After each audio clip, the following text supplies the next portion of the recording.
Good morning, students. Welcome. Up to this part, we have seen that how Tenzing was exhilarated when he reached the mountain top, that is, the summit of Mount Everest. Now, afterwards, below all the hills and mountains looked like gods and goddesses. To me, the plains below looked like so many broken pieces of the map. What is saying that? That here the duo, that is Edmund Hillary and Tenzing Norgay, they were standing at the top of the mountain, the peak, the summit of the mountain. And from there, when they looked downcast, when they looked downward, at a time there they could see that how the mountains were looking. The mountains were looking like here gods and goddesses. Okay. Why he is comparing the mountains with gods and goddesses? In Hindu mythology, some stone, or again some of the stones having the shape very much similar to the image of god and goddesses, they are compared with god, and again they are installed in the temples. Likewise here also, the mountains or hills were looking like gods and goddesses to him. आगे बढ़ते हैं. The plains below looked like so many broken pieces of the map. और नीचे में जो planes जो थे, जो प्लेन एरिया जो था, एक्चुअली वो हिल और माउंटेन से बना हुआ ही था, तो वो भी कुछ broken pieces of the map की तरह लग रहे थे. यानी जो मैप के ऊपर आप देखते हो तो वहाँ पे कुछ रेज्ड एरिया रहता है, कुछ ब्राउन कलर का एरिया रहता है, उसी तरह से वहाँ पे भी वो नीचे का एरिया उनको दिख रहा था. हर तरफ बर्फ़ छाई हुई और वो ब्रोकन पीसेस की तरह उनको लग रहे थे. दे वर सेपरेटेड विथ सम ग्लेशियर्स और the reverse. 2 or 3 people could stand there on the roof of the world if you cut ice. तो जो समिट था बोले वो कैसे दिखता है. Now he is describing that particular area, that actually that summit, it is very narrow part, वो बहुत ही छोटा है, और यहाँ पे बोले 2 या 3 लोग ही स्टैंड कर सकते हैं. They can stand there on the roof, okay, of the world if you cut ice. अगर आप आइस कट कर सकते हो तो ही आप वहाँ पे इस तरह से खड़े रह सकते हैं. ओके, यानी आइस को कट करके आपको थोड़ा सा एरिया प्लेन करना पड़ेगा तो ही आप वहाँ पे खड़े रह सकते हैं. इसके बाद में कहते हो 20 or 30 feet below the top there was enough flat square for 2 people to sleep. और थोड़ा सा अगर आप नीचे जाएंगे, करीबन 20 या 30 फीट अगर आप नीचे देखेंगे तो टॉप से, तो वहाँ पे आपको दिखेगा कि there is enough flat square. वहाँ पे कुछ स्क्वायर जैसा एरिया है और वो थोड़ा सा फ्लैट है जहाँ पे आराम से 2 लोग सो सकते हैं. They can sleep there. Okay, that much of wide area is there. You could pitch 1 tent there. Pitch यानी यहाँ पे इंस्टॉल करना, रेज करना. ठीक है, तो आप यहाँ पे एक टेंट भी खड़ा कर सकते हैं. The summit is flat on one side and steep on the other. तो बोले ये जो समिट जो है तो ये जैसा है, तो एक तरह से ऐसे थोड़ा सा फ्लैट है और दूसरी तरफ ऐसे एकदम गहरी खाई है. तो this is the steep part. Okay, और यहाँ पे थोड़ा सा फ्लैट पार्ट है और फिर उसके थोड़ा सा नीचे और से यहाँ पे इस तरह से ये वाला पार्ट जो है यहाँ पे टेंट लगा सकते हैं. 2 लोग सो सकते हैं यहाँ पे, like this. Okay, then there is snow on the northern side, rocks on the south and east and snowy rock on the west. तो उनका उस एरिया की वो जैसे एक डिस्क्रिप्शन हमें दे रहे हैं कि there is snow on the northern side, rocks on the south and east. तो एक साइड में बोले स्नो है नॉर्दर्न साइड में, और साउथ और ईस्ट, साउथ एरिया जो है वहाँ पे रॉक्स है, और ईस्ट जो पार्ट जो है वहाँ पे स्नोई रॉक है वहाँ पे। ओके, तो यहाँ पे आप देख सकते हैं यहाँ पे कि how is that area, that snow on the northern side, rocks जो है वो साउथ और ईस्ट में है, और स्नोई रॉक वाला पार्ट जो है वो वेस्ट में है। We stayed on the top a little more than 15 minutes. तो बोले we could not stay more than 15 minutes there. We were lucky that there was no gale. There was no gale. Gale means here stormy wind. तो बोले हम lucky थे कि वहाँ पे कुछ ऐसा स्टॉर्मी विंड वगैरह नहीं था। जोरों की जो आंधी जो है, स्टॉर्मी विंड जो होती है वो नहीं थी वहाँ पे। The weather is quite supportive. उसकी वजह से उनको ज़्यादा तकलीफ नहीं आई। और it would have swept us. Swept, ये जो स्वेप्ट वर्ड यूज़ किया हुआ यहाँ पे, it is the past form of sweep, जैसे जिसको हम बोलते हैं ना झाड़ू मारना करके। तो वो हवा में इतनी जोरों की आंधी रहती, तूफान रहता है कि वो वहाँ से बहकर चले गए रहते। But fortunately they could stay there for at least 15 minutes. My next thought was how to get down safely. और अभी उनके कुछ अलग ही चल रहा था उनके दिल में कि how to get down safely, यानी इससे अभी आगे नीचे कैसे उतरना है करके अभी इनके दिल में अभी ख्याल आ रहा है। ओके, ना on the decent from the summit. अभी डिसेंट जो यहाँ पे वर्ड यूज़ किया हुआ है, तो दैट इज़ द डिसेंट का मीनिंग है यहाँ पे, दैट इज़ डाउन पाथ या फिर the descending way. Down path, नीचे उतरने का जो वे जो है, इसके बारे में वो बात करें यहाँ पे कि जो डाउन पाथ जो है, डिसेंट जो है, from the summit it was walking, I was walking behind Hillary. जब वो नीचे उतरने लगे तो हिलरी को उन्होंने आगे किया, और तेंजिंग जो है he was walking behind Hillary, वो उनके पीछे पीछे उतरने लगे। I was following him and holding the rope tightly. तो उनको फॉलो कर रहे थे वो, और साथ ही में उन्होंने रोप को टाइटली होल्ड किया हुआ था।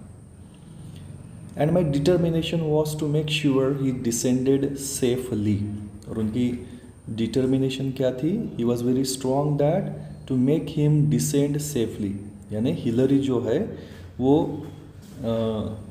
सेफली डिसेंड कर सके। यहाँ पे डिसेंडेड सेफली है, that is climb down. Okay, लिख लो आप, climb down, descend safely. I must say that the climb down was more difficult and dangerous than the climb up. तो यहाँ पे ये बोल रहे हैं यहाँ पे कि जो बोले उतरने वाला रास्ता जो था, that was more difficult and dangerous than the climb up. क्यों ऐसा कह रहे वो कि it is more difficult and dangerous than climbing up, the climbing down was more dangerous? ऐसा क्यों कह रहे हैं यहाँ पे? If you slip down, you would go into Kanshan Glacier. तो बोले अगर आप थोड़ा सा भी फिसले यहाँ पे, if you slip down, थोड़ा सा भी आप इनबैलेंस हो गए, अनकंट्रोल्ड हो गए अगर आप, तो क्या होगा वहाँ पे? You will directly fail into Kanshan Glacier and there would be no trace left of you. और वहाँ पे आपको कोई ढूंढ नहीं पाएगा, nobody would find your even body also. Okay, so it was more difficult and dangerous than to climb up. Okay, then more caution needed.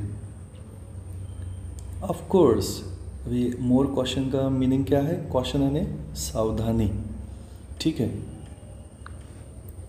Of course, it took less time climbing down, but you needed more हुज़ीर, that is caution. हुज़ीर का meaning क्या है?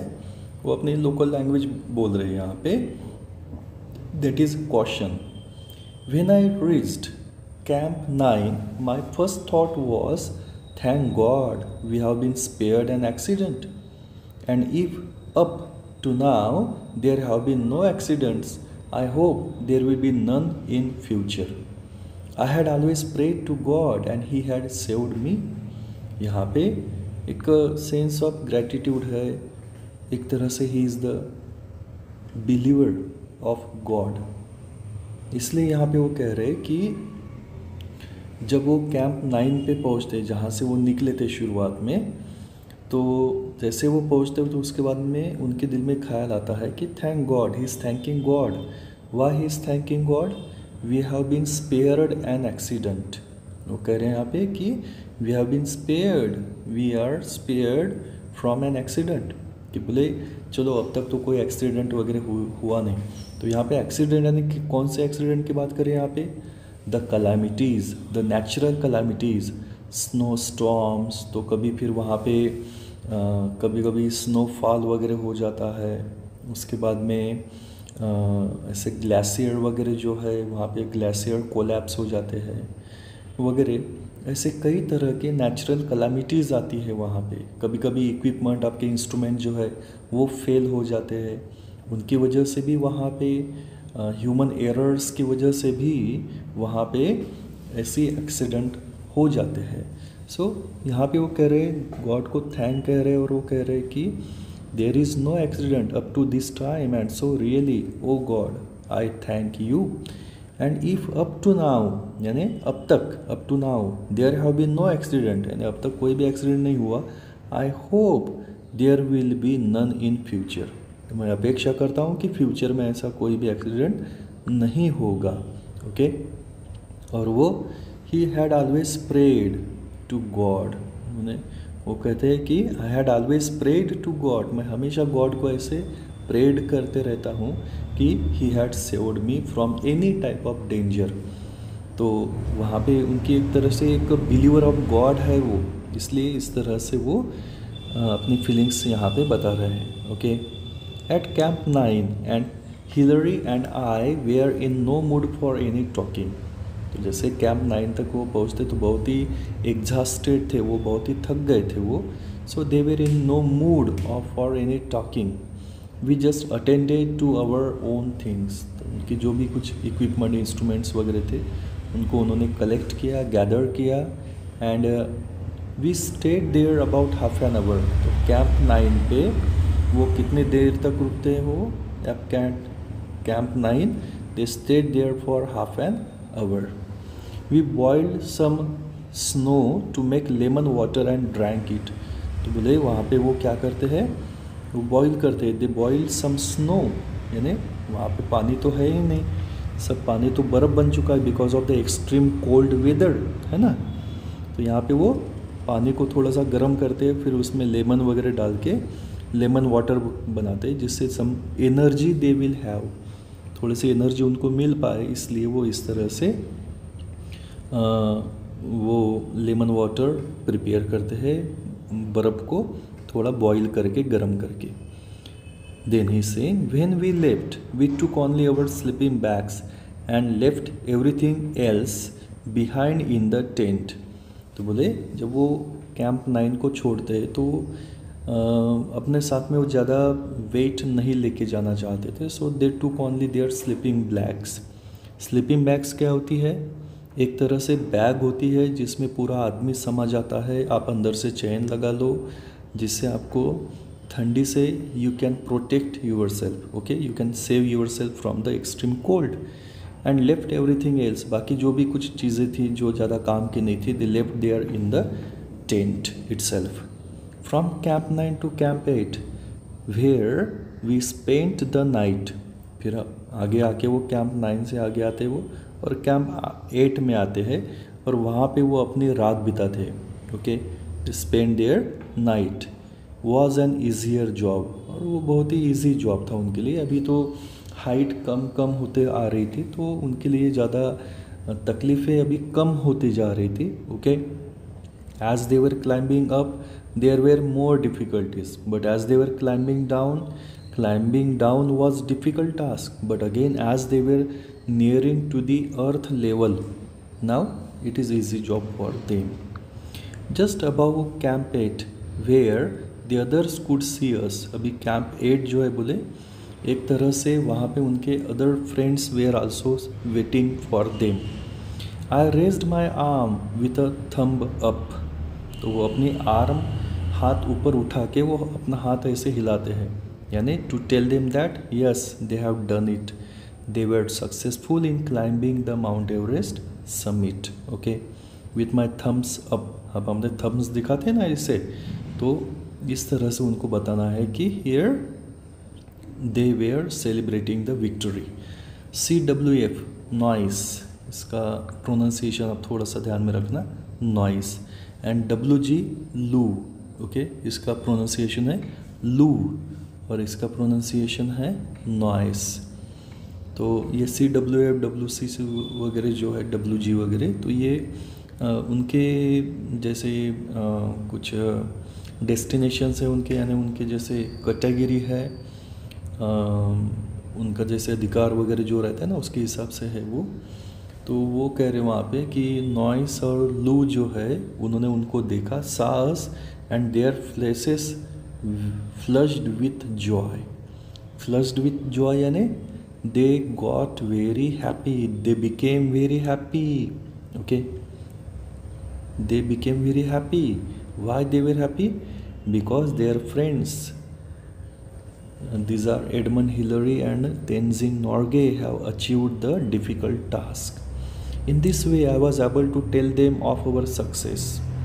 As we got nearer to Camp 8, Lou came to meet us and came up about 300 feet with tea and coffee. तो लू उनके लिए आगे ऊपर चढ़ के आते हैं, 300 फीट तक ऊपर चढ़ के आते हैं और उनके लिए साथ में टी और कॉफ़ी लाते हैं वो। ओके, अपने साथ में, just to make them feel better. आगे बताते हैं, लास्ट वाला पैराग्राफ है students. Another 50 feet down we met Noyce. तो यानी आप समझ गए होंगे कि 300 फीट दूर से ही, 300-400 मीटर की दूरी से ही उन्होंने एक दूसरे का हाथ दिखाया था। वो ऊंचाई पे थे इसलिए नीचे में कौन है वो देख पा रहे थे, तो उन्होंने हाथ दिखाया, बताया थम्स अप करके। इट वाज अ साइन, वो इंडिकेशन था कि दे वेयर सक्सेसफुल। तो एकदम हैप्पी होते हैं। और फिर वो नॉइस जो है, लू जो है वो फुला नहीं समाता, बहुत ही खुश होता है और उनके लिए टी और कॉफ़ी लेके जाता है। फिर और थोड़ा सा 50 फीट नीचे आते हैं तो नॉइस उनको मिलने के लिए आता है। So we met Noyce there who brought us more tea. उसने भी थोड़ा और टी लाया था। This tea smelled kerosene. तो उस टी से कुछ स्मेल आ रही थी केरोसिन की। केरोसिन क्यों वहाँ पे? क्योंकि जो हाइट पे होता है वहाँ पे उस समय में गैस वगैरह का ज़्यादा यूज़ नहीं था। अभी गैस सिलेंडर छोटे छोटे रहते हैं तो उससे वगैरह हीट करने के लिए काम में आते वो, लेकिन अभी के ज़माने में, उस ज़माने में in the year of 1953 there were no such things were available and so here the kerosene was use to as a stove that was used to heat the things and prepare tea and kind of things। ठीक है ना। apparently यानी जैसे लग रहा था कि in case of, और अगेन यहाँ पे हम बोल सकते हैं कि जैसे लग रहा था, as if, okay, it had been made in a hurry and somehow some kerosene got into the welcome cup. जो उनका वेलकम कप है, यानी स्वागत करने के लिए जैसे उन्होंने वो चाय उनको दिए थे, तो that is the welcome cup, that is called. तो इस वेलकम कप में शायद गलती से कुछ इन अ हरी, जल्दबाजी में, वहाँ पे some of the drops of the kerosene, और अगेन जो उनका केरोसिन का हाथ जो है वो शायद लगा होगा वहाँ पे। So it was having the smell of a kerosene. ठीक है। But I thought since the gentleman had taken so much trouble to bring it, I was going to enjoy it whatever the smell. Okay, तो यहाँ पे वो कहते हैं कि noise ने यहाँ पे इतनी तकलीफ उठा के हमारे लिए चाय बनाई थी। So really he had taken pains, he had taken that much of trouble for us. Okay, और वो भी ऊपर चढ़ के उनके लिए लाए थे उन्होंने। So he was happy and also he had enjoyed that kerosene smelling tea also. Okay, so here the lesson ends.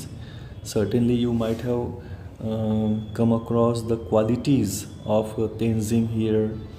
Okay, different type of qualities of Tenzing Norgay you might have come across. Okay, तो आगे में activities है students, उन activities को बाद में हम देखेंगे. तो यहाँ पे ये लेसन ख़त्म होता है. I hope you have understood. Okay, so I stop here. Bye.